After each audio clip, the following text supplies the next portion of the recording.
Hello there to all Star Wars fans. Looking back at all the released series of Ahsoka, the most significant impressions on the audience, oddly enough, were not made by Ahsoka herself, but by her best friend and mentor Anakin Skywalker.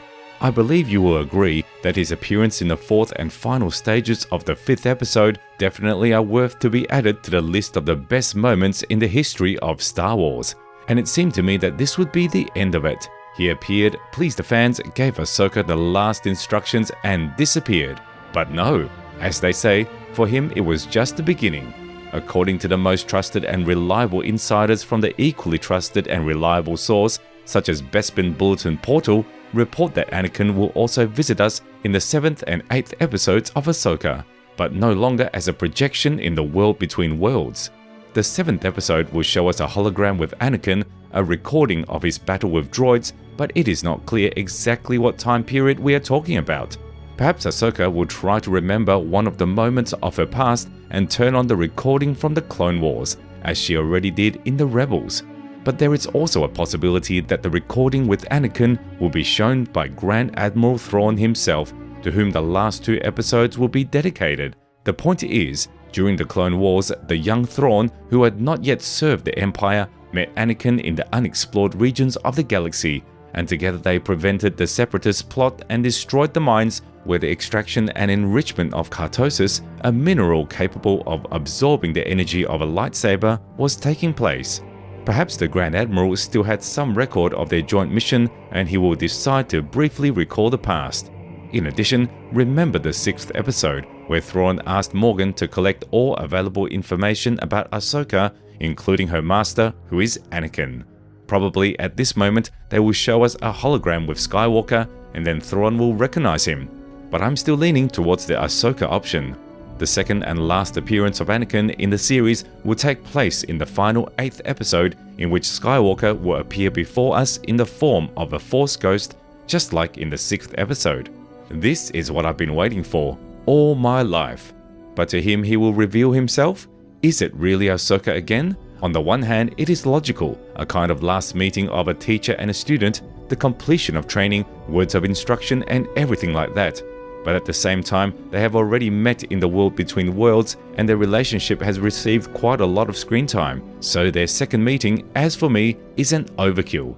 Or maybe it's the meeting of the Force ghost of Anakin and Luke. Just imagine, according to the same insiders from Bespin Bulletin, Ahsoka would not be able to stop Thrawn in another galaxy and he will eventually return back to the main galaxy, and Ahsoka herself and her allies will be stuck in a new space for some time.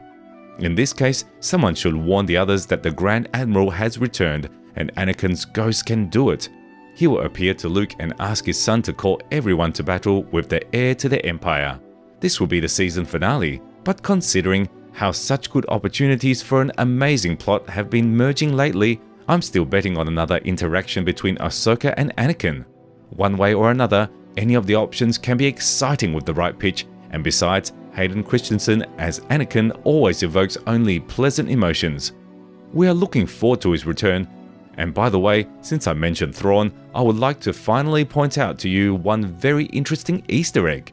Remember how the 5th episode ended? 3 of the New Republic ships have arrived on Cetos, and we were told that they wanted to arrest Hera Syndulla and deprive her of the rank of general. However, it's not that simple. The old book trilogy about Thrawn from 1991 began with the complete defeat of 3 ships of the New Republic attack forces by the Grand Admiral at once. The book series is recognized as non-canonical, but Lucasfilm has dragged everything possible from it into the new canon. If Thrawn does return to the planet Cetos, does this mean that they are going to show us the very moment from the first book of 1991, when he smashed 3 ships of the New Republic?